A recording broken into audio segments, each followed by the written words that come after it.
নতুনটা এনেছি আর একটা আনস্প্ল্যাট স্প্লিটিং চলে এটা টিভি এটা স্পিকার এগুলো বাটনস এগুলো স্প্রেক্টর টিভি আর এটা স্ট্যাটাল ফিট ব্রাড রিমোট চার্জার্স এগুলো সবসময় লাগানো থাকে আর এগুলো আমাদের স্টিঙ্গার্স 12 রয়্যাল পিক এটা আমাদের স্প্ল্যাশ স্ট্যাট লাঠি দিয়ে আমরা রোলার করি ঠিক আছে, প্রাইসটা বলে দাও, কত টাকা প্রাইস?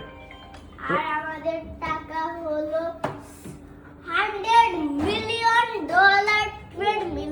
আপনাদেরকে জানানো লাগলো আমি ছোট থাকতে এই ট্রেডমিলটা আমার অফিস বানানো থেকে চাইলাম টাকা থেকে মানুষরা গরিব থাকতে অবশ্যই কেনার টাকা দিয়ে এখন বাড়বে এত দাম এই ট্রেডমিলটার, এত দাম বিধান? এত দামে আমি